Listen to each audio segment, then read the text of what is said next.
সকালের বাংলাদেশ আপনাদের সবাইকে স্বাগত। রুনি আছে, আমি জুলহা জুবাইর আপনাদের সাথে আছি এবং চমৎকার একজন মানুষ আমাদের সাথে উপস্থিত আছেন। মানুষটার গুণমুগ্ধ আমি, কারণ তিনি এত সুন্দরভাবে বলেন এবং তার গবেষণার যেই ভিত, সেই ভিত এত বেশি শক্ত, যতই প্রশ্ন করি যতই বেশি জানবার আগ্রহ থাকে, কোনোভাবেই সেই আগ্রহের শেষ আসলে কখনোই করতে পারিনি। আজ যেমনটা বলছিলাম, জাতীয় কবি কাজী নজরুল ইসলামের ৪৭তম মৃত্যুবার্ষিকী। আজকের এই দিনে আমাদের এই সকালটাকে আরও অনেক বেশি তথ্যবহুল করতে, আরও অনেক বেশি গুরুত্বপূর্ণ কিছু তথ্য জানাতে আমাদের সাথে উপস্থিত আছেন মোহাম্মদ জিহাদ উদ্দিন, যিনি নজরুল গবেষক হিসেবে অনেক বেশি স্বাচ্ছন্দ্য বোধ করেন নিজের পরিচয় দিতে। শুভ সকাল, আমন্ত্রণ সকালের বাংলাদেশ। শুভ সকাল, ধন্যবাদ।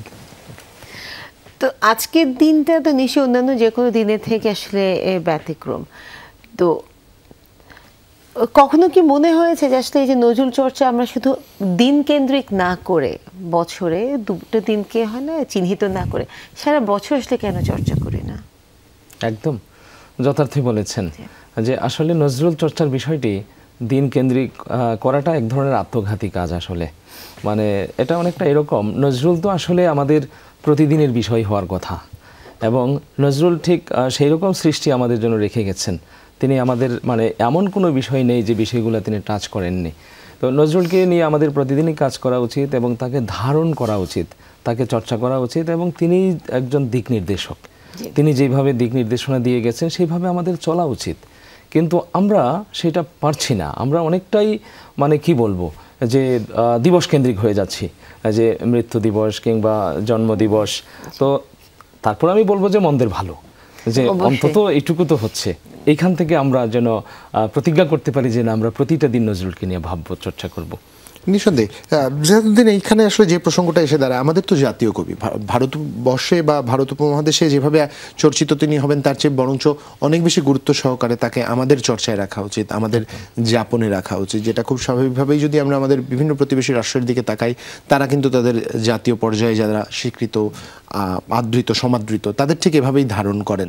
আমরা কেন পারছি না? আমাদের সংকটটা আসলে কোথায় তৈরি হচ্ছে? সংকটটা আমি মনে করি যে তাকে আমরা বুঝতে পারিনি। তাকে এখনো আমাদের মানে অনেকটা অধরা রয়ে গেছেন তিনি।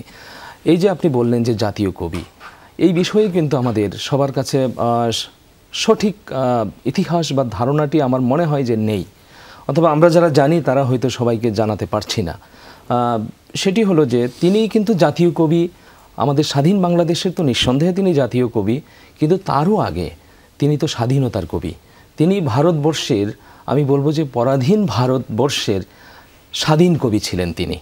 এবং 1929 খ্রিস্টাব্দের 15 ডিসেম্বর তারিখে কলকাতার এলবার্ট হলে তাকে কিন্তু বাঙালি জাতির পক্ষ থেকে জাতীয় কবি হিসাবে সংবর্ধনা প্রদান করা হয়েছিল।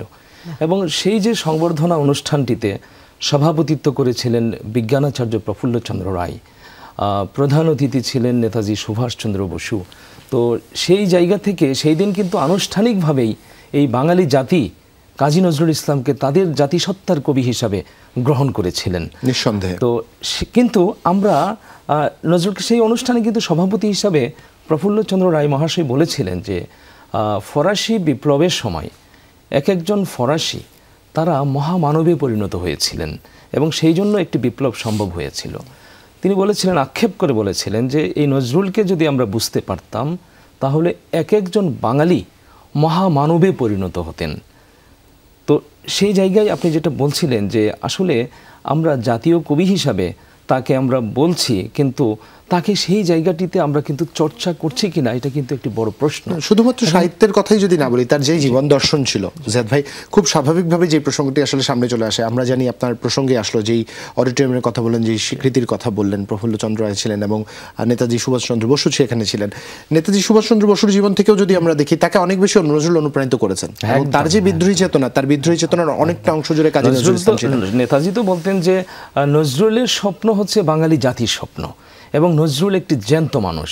তিনি এইভাবে বলছিলেন যে আমরা অনেকে জেলে যাই, কিন্তু জেল জীবনের প্রভাব আমাদের সাহিত্যে নেই, কিন্তু নজরুল তিনি জেলে গিয়েছেন এবং জেল জীবনের প্রভাব আমরা বাংলা সাহিত্যে পেয়েছি। তিনি এইভাবে বলেছিলেন যে আমি যখন আগে জেলে যেতাম তখন অতটা মানে কেমন যেন লাগতো, কিন্তু নজরুলের যে দুর্গমগিরি কান্তার মরুদুস্তর পারাবার কিংবা এই শিকল পরা ছল মোদের এই শিকল পরা ছল, এই গানগুলো যখন আসলো আমরা আত্মস্থ করলাম, তখন জেলে গিয়েও মনে হয় যে একটা নতুন চেতনা আমাদের বৃদ্ধি পাচ্ছে যে দেশকে স্বাধীন করতে হবে। তিনি হচ্ছেন নজরুল। নেতাজি খুব ভালো, এবং তিনি বলছিলেন যে আমরা দেশ স্বাধীন করব নজরুলের গান গেয়ে। নজরুল একটি জ্যান্ত মানুষ, নজরুল আমাদের স্বাধীনতার প্রতীক। নিঃসন্দেহে। এবং যতগুলো মুক্তিকামী চেতনা এই উপমহাদেশে এসছে, নেতাজি সুভাষচন্দ্র বসুর কথা বলি কিংবা আমাদের জাতির পিতা বঙ্গবন্ধু শেখ মুজিবুর রহমানের কথা বলি, তারা কিন্তু স্পষ্টত সেই অনুপ্রেরণাটা বুঝতে পেরেছেন এবং এই জন্যই হয়তো আমাদের বাংলাদেশিদের জাতীয় কবি হিসেবে স্বীকৃতি। একদম। এই যে দেখুন, আপনি বঙ্গবন্ধুর প্রসঙ্গটি আনলেন, আমি নিয়ে আসতাম প্রসঙ্গটি। দেশ স্বাধীন হওয়ার পরে বঙ্গবন্ধুর নেতৃত্বে দেশ স্বাধীন হলো, তো একটি স্বাধীন রাষ্ট্র, সদ্য স্বাধীন দেশ, আমরা জানি যে প্রায়োরিটি বেসিসে খুব গুরুত্বপূর্ণ কাজগুলো আগে করতে হয়। দেশ গঠন করা, একটি নতুন দেশ, কি হবে, অর্থনীতি, রাজনীতি, তার সমাজনীতি কি হবে, সেই জায়গাটিতে দেখুন বঙ্গবন্ধু 1972 খ্রিস্টাব্দের 24শে মে তারিখে কাজী নজরুল ইসলামকে জাতীয় কবির মর্যাদা দিয়ে সপরিবারে বাংলাদেশে কিন্তু নিয়ে আসলেন। এবং এনে কিন্তু কোথায় তাকে রাখলেন দেখুন, যে বঙ্গবন্ধুর বাড়ি হলো ধানমন্ডি 32 নম্বর সড়কে, ঠিক তার কাছে লেকের পাশে ধানমন্ডি 28 নম্বর সড়কে সরকারিভাবে তাকে বাড়ি বরাদ্দ দেওয়া হলো। এবং সেই বাড়িতে কিন্তু বাংলাদেশের যে জাতীয় পতাকা প্রতিদিন সেখানে উড়ানো হতো জাতীয় কবির মর্যাদায়। তো এই যে বঙ্গবন্ধু, তিনি নজরুলের দ্বারা কতটা প্রভাবিত হয়েছিলেন, প্রভাবিত ছিলেন, এবং এই জাতিকে নজরুল মানুষে তিনি সমৃদ্ধ করতে চেয়েছিলেন, তার একটি প্রমাণ হচ্ছে এটি। তো তার একেবারে জীবনের উষালগ্ন থেকে যদি আমরা দেখি বঙ্গবন্ধুর, সেই সময় থেকে কিন্তু তিনি প্রভাবিত ছিলেন নজরুলের দ্বারা। নজরুল মাদারীপুরে এসছেন, আপনারা জানেন যে মাদারীপুর তিনি এসে ভাঙার গান যে কাব্যগ্রন্থটি পূর্ণচন্দ্র অভিনন্দন, সেই কবিতায় কিন্তু জয় বাংলা শব্দটি ব্যবহার করেছেন কাজী নজরুল ইসলাম, এবং সেই জয় বাংলা শব্দটি বঙ্গবন্ধু নিলেন কাজী নজরুল ইসলামের সেই লেখা থেকে, জাতীয় স্লোগান আমাদের। তো এই যে বঙ্গবন্ধু নজরুলের দ্বারা তিনি কতটা মানে আকৃষ্ট ছিলেন, প্রভাবিত ছিলেন, অনুপ্রাণিত ছিলেন। যখন মাদারীপুরে আসেন নজরুল, তখন 144 জারি করেছিল তখনকার ব্রিটিশ সরকার। সেই 144 ভেঙে সেইখান থেকে নজরুলকে বঙ্গবন্ধু এবং অন্যান্য ছাত্রনেতা যারা ছিলেন তারা নজরুলকে অন্য জায়গায় সরিয়ে নিয়ে সেইখানে সমাবেশ করেছে। তার মানে বঙ্গবন্ধুর জীবনের একদম শুরু থেকেই কিন্তু নজরুলের সাথে তার একটা ওতপ্রোত একটা অঙ্গাঙ্গী সম্পর্ক এবং সংযুক্তি ছিল, যেই কারণে স্বাধীন।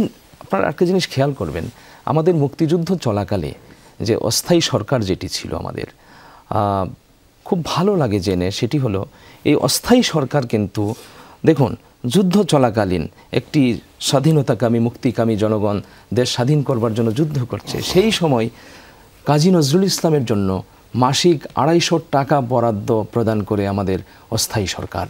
তার মানে নজরুলের প্রতি আমাদের যে কমিটমেন্ট ছিল সেটাও কিন্তু এখান থেকে নিশ্চয়ই, এবং সেই সাথে তার যে গুরুত্বটা স্বাধীনতার জন্য তার যে অংশগ্রহণ। আরেকটি বিষয় হয়তো আমি ভুলে যেতে পারি, সেটি হলো যে মুক্তিযুদ্ধ চলাকালে স্বাধীন বাংলা বেতার কেন্দ্র কিন্তু উদ্বোধন করা হয়েছিল কাজী নজরুল ইসলামের জন্মদিনে 1971 সালের 25শে মে তারিখে। এটিও কিন্তু অত্যন্ত রিমার্কেবল একটি বিষয়। এবং নজরুলের গান গেয়ে যে দুর্গমগিরি কান্তার মরুদুস্তর পারাবার, এবং যারা মহান মুক্তিযুদ্ধে অংশগ্রহণ করেছিলেন, আমরা তো তার পরের প্রজন্ম, তো তাদের কাছ থেকে শুনেছি যে যখন স্বাধীন বাংলা বেতার কেন্দ্রে নজরুলের গান গাওয়া হতো তারা দাঁড়িয়ে সেলিউট করতেন। যখন দুর্গমগিরি কান্তার মরুদুস্তর পারাবার গাওয়া হতো তারা দাঁড়িয়ে স্যালুট করতেন জাতীয় কবির মর্যাদা দিয়ে। এবং ঠিক যেমনটি নেতাজি সুভাষচন্দ্র বসু সেই সময় বলেছিলেন যে আমি ভারতবর্ষের এমন কোনো প্রদেশ নেই যেই প্রদেশে আমি যাইনি, যাদের প্রাদেশিক ভাষায় জাতীয় সঙ্গীত শুনবার সৌভাগ্য হয়নি, এরকম কোনো প্রদেশ নেই। কিন্তু কাজী নজরুল ইসলামের দুর্গমগিরি কান্তার মরুদুস্তর পারাবার এই একটি গানের মতো প্রাণ মাতানো সঙ্গীত আমি কোথাও শুনিনি। নিশ্চয়ই নিশ্চয়ই। আমরা আমাদের এই জানবার এই চাওয়াটাকে আরেকটু ধরে রাখতে চাই, আরেকটু পরিণত করতে চাই, পরিশুদ্ধ করতে চাই। আপনার কাছ থেকে আরো অনেক কিছু জানবার আছে, তবে এই মুহূর্তে একটা বিরতির সময় হয়েছে। দর্শক দেখছি ছোট্ট একটা বিরতি, ফিরছি এখনই সাথেই থাকুন। সবাইকে স্বাগত। সাথে রুনি আছেন, সাথে জোলা জুবাইরও আছে, এবং আমাদের খুব পছন্দের একজন মানুষ মোহাম্মদ জিয়াদউদ্দিন আমাদের সাথে আছেন নজরুল গবেষক হিসেবে, যার কাছ থেকে জানবার চেষ্টা করছিলাম। জিয়াদ ভাই, খুব স্বাভাবিকভাবেই যে প্রসঙ্গগুলো কাজী নজরুল ইসলামকে নিয়ে চর্চিত হলে, আলোচিত হলে সামনে আসে, আমাদের প্রজন্মের পর প্রজন্মের জন্য তিনি অনুপ্রেরণা এবং প্রজন্মের পর প্রজন্মের জন্য তিনি সমসাময়িক। যে কোনো সংকটে, যে কোনো সমাধানে অসাম্প্রদায়িক চেতনার উদ্ভবে কাজী নজরুল ইসলামের কোনো বিকল্প নেই। বর্তমান থেকে কিভাবে আপনি বিষয়টি ব্যাখ্যা করবেন? একদম প্রাসঙ্গিক। বর্তমানের কবি আমি, এই কথাটুকু কিন্তু কবির নিজের লেখা। জানেন সবাই যে আমার কৈফিয়ত, কবিতাটি তিনি শুরুই করেছেন এইভাবে, বর্তমানের কবি আমি ভাই, ভবিষ্যতের নই নবী, কবি ও অকবি যাহা বলো মোরে, মুখ বুঝে তাই শৈশবী। বর্তমানের কবি, অত্যন্ত গুরুত্বপূর্ণ কথা এইটুকু। কেন গুরুত্বপূর্ণ?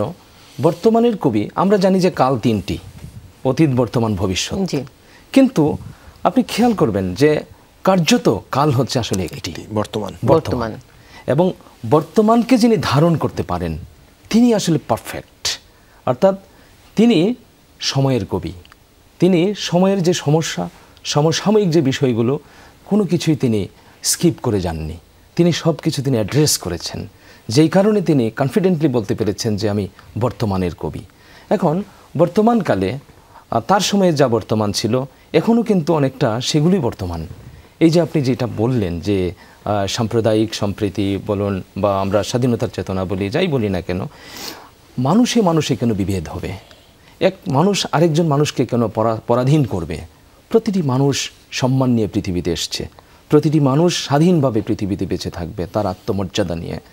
কাজী নজরুল ইসলাম যখন দেখলেন একটি পরাধীন দেশ, জন্মের পর যখন তিনি বুঝতে শিখলেন যে এই ভারতবর্ষ কোথা থেকে কোথায় তারা, যে ব্রিটিশ ঔপনিবেশিক শাসক গোষ্ঠী, তারা এখানে এসে শাসন করছে, তারা নজরুল শক্তভাবে সেগুলো মোকাবেলা করলেন।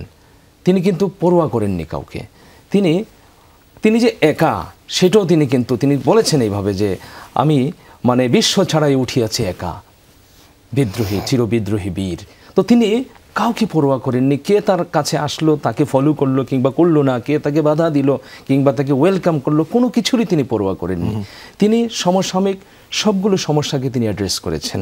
তাহলে এই কারণে তিনি স্বাধীনতার গান গাইতে পেরেছেন। সকল মানুষকে তাদের যে সমস্যাগুলো, সেই সমস্যাগুলোকে তিনি বিভিন্ন ভাগে তিনি ভাগ করে দেখলেন, একেবারে একজন দক্ষ সার্জনের মতো।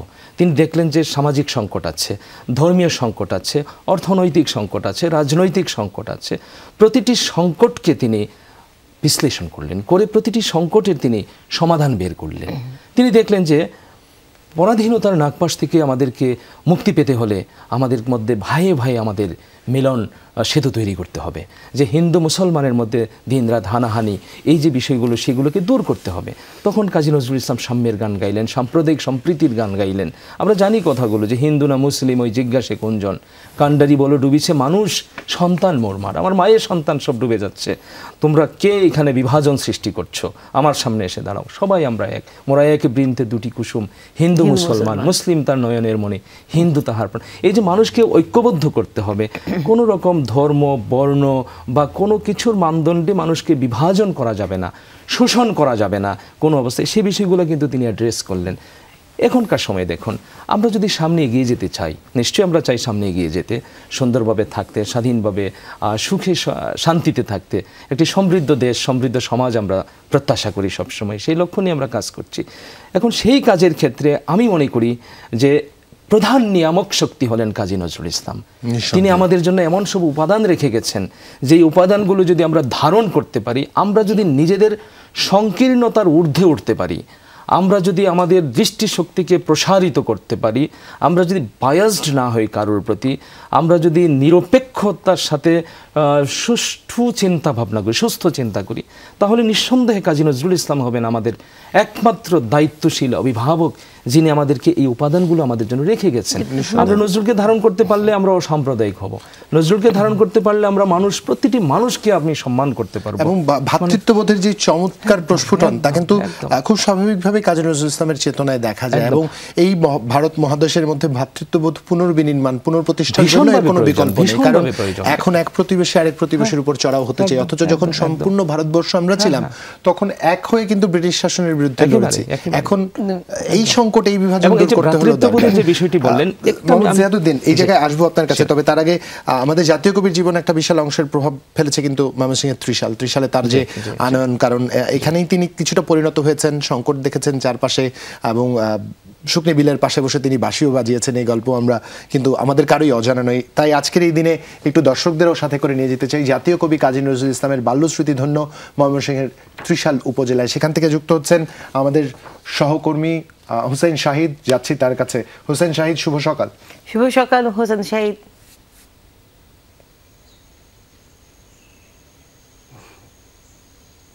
শুভ সকাল। আজ জাতীয় কবি কাজী নজরুল ইসলামের মৃত্যুবার্ষিকী, এবং আপনারা যেরকম বলছিলেন যে জাতীয় কবি কাজী নজরুল ইসলামের জীবনে ত্রিশালের যে অংশটি, ত্রিশালের যে অধ্যায়টি রয়েছে, যেখানে তিনি সপ্তম শ্রেণীতে দরিরামপুর হাই স্কুল, সাবেক বর্তমান নজরুল একাডেমি, সেখানে পড়াশোনা করেছেন। তো এই ত্রিশাল অধ্যায় তার জীবনে কি ধরনের প্রভাব ফেলেছে সেই বিষয় নিয়ে আসলে আমরা আলোচনা করব। আমাদের সাথে আজকে উপস্থিত রয়েছেন ময়মনসিংহ আনন্দমোহন কলেজের বাংলা বিভাগের সহকারী অধ্যাপক শামীম সিদ্দিকী স্যার। স্যার, স্বাগত জানাচ্ছি যমুনা টেলিভিশনে আজকের অনুষ্ঠানে। স্যার, একটি বিষয় যে আমরা দেখি যে নজরুল যে সপ্তম শ্রেণীতে ময়মনসিংহের ত্রিশালে পড়াশোনা করেছেন, এবং পরবর্তীতে এই যে ত্রিশাল অধ্যায়, ত্রিশালের জীবন বৈচিত্র্য এবং প্রকৃতি, তার যে সৃষ্টিকর্মগুলো রয়েছে সেইখানে কিরকম ধরনের প্রভাব ফেলেছে, এই বিষয়ে একটু আসলে আমরা আজকে আপনার মাধ্যমে দর্শকদেরকে জানাতে চাই। দেখুন, মানুষের জীবনে শৈশবের গুরুত্ব অপরিসীম। আর যারা কবিদের জীবনে কিন্তু এটি আরো বেশি গুরুত্বপূর্ণ, কারণ তারা হয় বেশি সংবেদনশীল। বিশেষ করে কাজী নজরুল ইসলাম রাঢ় বাংলার কোল থেকে বিচ্যুত হয়ে ভাসতে ভাসতে আসানসোলের রুটির দোকানে দারোগা রফিজউদ্দিনের স্নেহের স্পর্শ পেয়েছিলেন, এবং এসেছিলেন এই আমাদের বাংলাদেশের ছায়া ঢাকা পাখি ডাকা শ্যামল প্রকৃতির ভেতরে।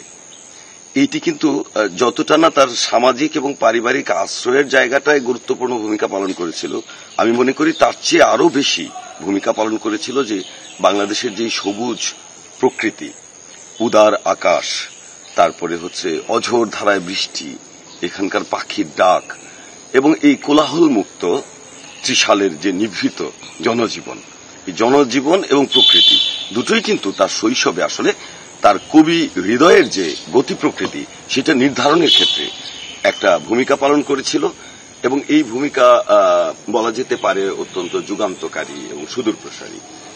আমরা যে কাজী নজরুল ইসলামের কবিতায় বাংলার এত চমৎকার হৃদয়স্পর্শী প্রকৃতির চিত্রগুলো দেখি, গানের মধ্যে যে এত পাপিয়ার ডাক, বৃষ্টির শব্দ, এত এত ফুল, এবং এই প্রকৃতির সাথে সম্পর্কিত মানুষের যে হৃদয় আবেগের গভীর এবং আমি বলবো যে আক্রমণাত্মক চিত্রকল্প। আমরা যতটুকু জানি যে আসলে কবি নজরুল এখানে যে স্কুলে পড়াশোনা করতেন, তারপরে এখানে ওনাকে অনেক সময় স্কুল পালানো ছেলে বলা হয়, আসলে এটি কতটুকু সঠিক?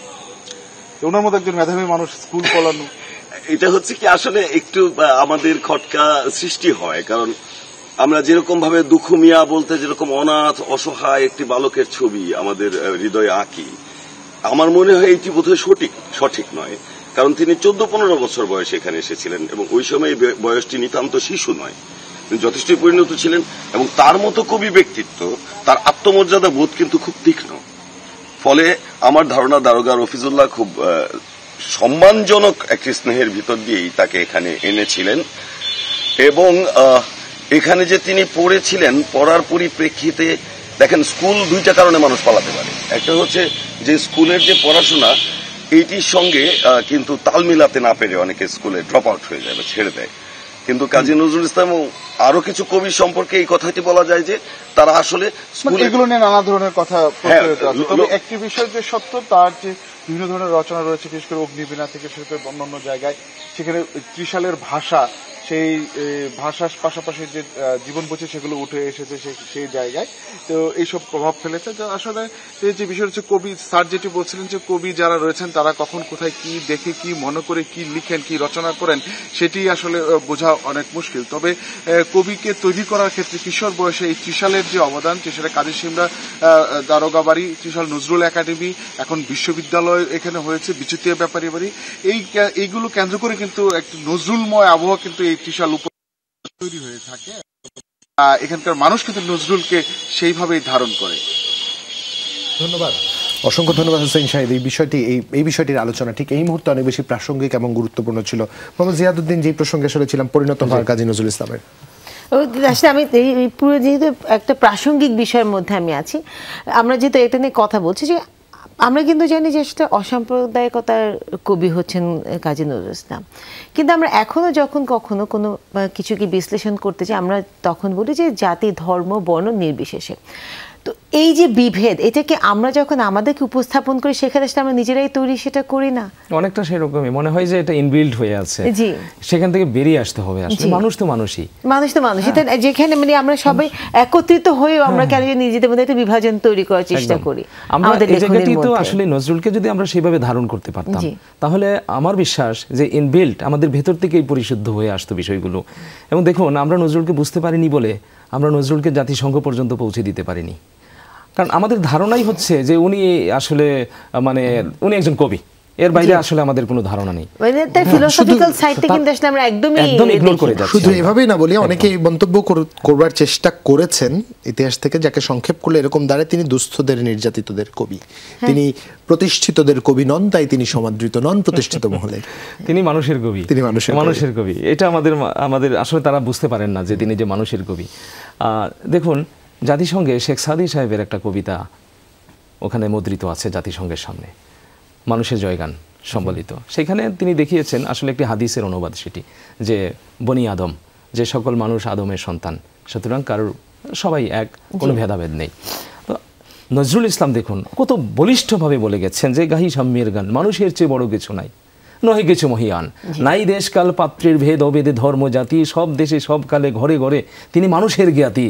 এই কথা কেন আমরা জাতিসংঘে মুদ্রিত করতে পারলাম না? কারণ হচ্ছে আমরা নজরুলকে বুঝতে পারি না।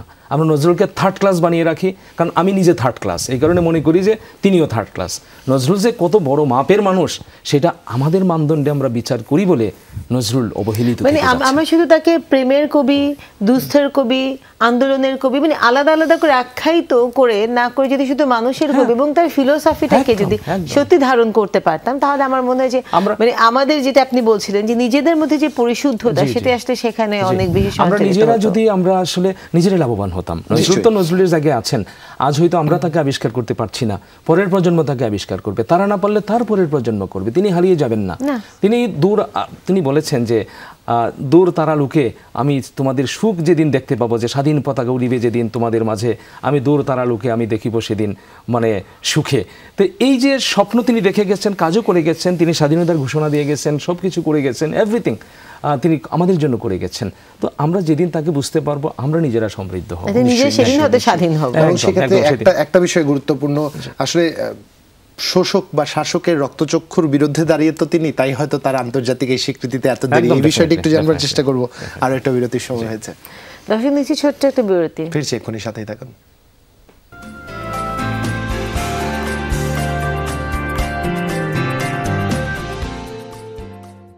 বিরতির পর সকালের বাংলাদেশ, আপনাদের সবাইকে স্বাগত। রুনি আছে, সাথে আছে জুবাইর, এবং আমাদের সাথে আমাদের আজকের অতিথি মোহাম্মদ জিয়াদউদ্দিন আছেন, যিনি নজরুল গবেষক।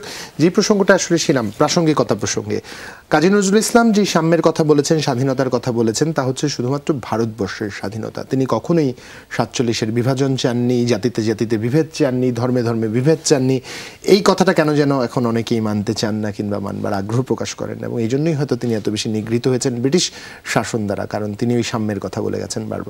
কিভাবে ব্যাখ্যা করবেন? ধন্যবাদ আপনাকে, অনেক গভীর তাৎপর্যপূর্ণ কথা। কাজী নজরুল ইসলাম বিভাজনের কবি নন, তিনি সবাইকে ঐক্যবদ্ধভাবে একসঙ্গে রেখে এগিয়ে নিয়ে যাওয়ার মানুষ। তিনি মুক্তির কথা বলেছেন। কার মুক্তির কথা? সকল মানুষের মুক্তির কথা। তিনি স্বাধীনতার কথা বলেছেন। কোন স্বাধীনতার কথা? তিনি ভারতবর্ষের স্বাধীনতার কথা বলেছেন। সেটার তো একেবারে দালিলিক প্রমাণ আছে যে 1922 খ্রিস্টাব্দের 13 অক্টোবর তারিখে তার নিজের সম্পাদিত যে অর্ধসাপ্তাহিক ধূমকেতু পত্রিকায় তিনি পরিষ্কারভাবে লিখে গেছেন যে আমি ভারতবর্ষের পূর্ণ স্বাধীনতা চাই, এর এক পরমাণু মাটির উপর কোনো বিদেশির মরুলিপনা করবার অধিকারটুকু থাকবে না। সেখানে অনেক কথা তিনি বলেছেন আমরা যদি মনে করি যে তারা আমাদেরকে স্বাধীনতা দিবে, সেটা চরম ভুল হবে। বরং আমাদের ত্যাগ তিতিক্ষা, আমাদের স্যাক্রিফাইস দিয়ে স্বাধীনতা আমাদের আদায় করতে হবে। ডাকাত ওরা ডাকাত, ওদের তোরে বরাদ্দ ভাই, আঘাত শুধু আঘাত দিয়ে তাদেরকে তাড়াতে হবে এখান থেকে। তারা অত ভদ্র জাতি না যে তারা এমনি চলে যাবে, তাদেরকে আঘাত করতে হবে, দেন তারা যেতে বাধ্য হবে। এই যে তিনি স্বাধীনতার কথা বলেছেন, মুক্তির কথা বলেছেন, যথার্থই বললেন আপনি যে তিনি সর্বমানবের মুক্তির কথা বলেছেন, ভারতবর্ষের স্বাধীনতার কথা বলেছেন। তিনি কোনো বিভাজন চাননি। যে উনি কান্ডারি হুঁশিয়ার কবিতায় তিনি পরিষ্কারভাবে বলেছেন যে কান্ডারি তব সম্মুখে ওই পলাশির প্রান্তর, বাঙালির খুনে লাল হলো যথা ক্লাইভের খঞ্জর, ওই গঙ্গায় ডুবি আছে হাই ভারতের দিবাকর, অধিবেশের রবি আমাদেরই খুনে রাঙিয়ে পুনর্বার। এই বাংলায় আমরা কিন্তু উই আর অ্যাকিউজড, কারণ এই বাংলায় কিন্তু ভারতবর্ষের স্বাধীনতা সূর্য অস্তমিত হয়েছে। সেই বেদনার জায়গা থেকে কাজী নজরুল ইসলাম বলছেন যে সুতরাং আমাদের ত্যাগ তিতিক্ষার মধ্য দিয়ে, আমাদের রক্ত দিয়ে সেই স্বাধীনতা সূর্য আমাদের আবার আনতে হবে, ভারতবর্ষের স্বাধীনতা সূর্য আমাদের আনতে হবে। সেই প্রত্যাশা ছিল কাজী নজরুল ইসলাম। এবং আরও জানলে অবাক লাগে যে নজরুলকে যত বেশি আমরা জানবার চেষ্টা করি, বিস্ময়ে অভিভূত হতে হয়। দেখুন, শেরেবাংলা একে ফজলুল হকের সাথে তার শুরুর জীবনে তিনি কাজ করেছেন নবযুগ পত্রিকা, শেরেবাংলা ছিলেন মালিক, তিনি এবং কমরেড মুজাফর আহমেদ সম্পাদনা করেছেন। এবং তার সক্রিয় জীবনের শেষ দিকে এসে যখন আবার নবযুগ পত্রিকা বের হয় দ্বিতীয় পর্যায়ে, সেই পত্রিকার সম্পাদনার ভারও কিন্তু কাজী নজরুল ইসলামের উপর পড়ল। এবং শেরেবাংলায় কি ফজলুল হক অননয় বিনয় করে, মানে একেবারে জোরহাত করে বললেন যে আপনি আমার এই পত্রিকাটির সম্পাদনার ভার গ্রহণ করুন। কাজী নজরুল ইসলাম কিছুটা অপারগতা প্রকাশ করেছিলেন বিভিন্ন কারণের, কারণ তার স্ত্রী প্যারালাইজড 1939 সাল থেকে, আর্থিক নানান রকমের অনটনের মধ্য দিয়ে তার দিন যাচ্ছে। তিনি 8,000 টাকায় ফিল্মের সাথে চুক্তিবদ্ধ হয়েছিলেন এবং এই 8,000 টাকায় তার ঋণ পরিশোধ করবেন, এটা ছিল তার প্ল্যান। কিন্তু শেরেবাংলা বললেন যে না, ঠিক আছে, আপনি আমি টাকা দিব আপনাকে। উনি বললেন যে আমি তো সারা জীবন আমি কারোর কাছ থেকে কোনো দান গ্রহণ করিনি, সুতরাং আমি বিনা পরিশ্রমে আমি কোনো পয়সা আমি নেই না। তখন বললেন যে না, আপনি সম্পাদক হিসাবে বেতন নেবেন, ঠিক আছে। সেইভাবে যুক্ত হলেন।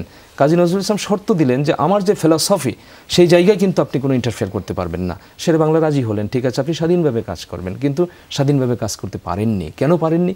কারণ নজরুলের চেতনাই ছিল অবিভক্ত ভারত, অখণ্ড ভারত, আর শেরেবাংলার চেতনায় ছিল অন্য বিষয়। এই যে ক্লেশ লেগে গেল, সেই ক্লেশের কারণে, সেই প্রসঙ্গে আজকে আমি যাব না, শেষ পর্যন্ত বেতনের টাকাটাও কিন্তু তিনি পাননি। তো এই ছিল তার দুর্ভাগ্য।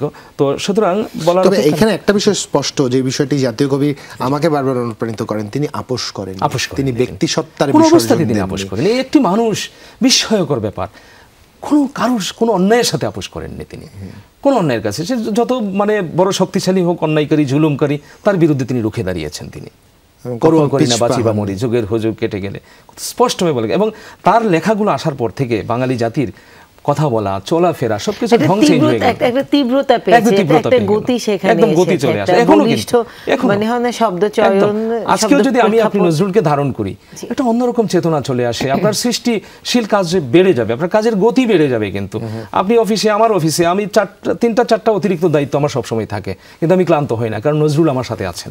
নজরুল একটি প্রেরণা, প্রাণ শক্তি নজরুল। অসাধারণ। মোহাম্মদ জিয়াদউদ্দিন, আপনাকে অসংখ্য ধন্যবাদ।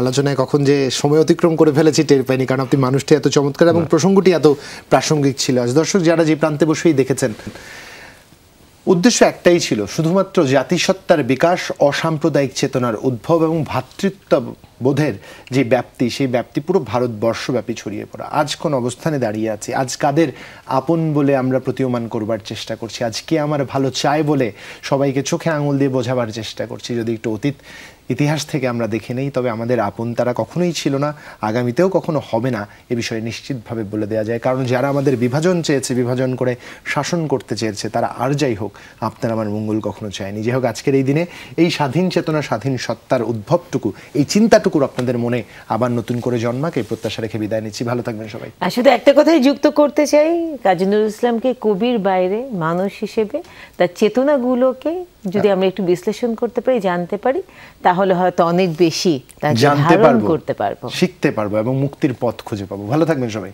শুভ সকাল। শুভ সকাল।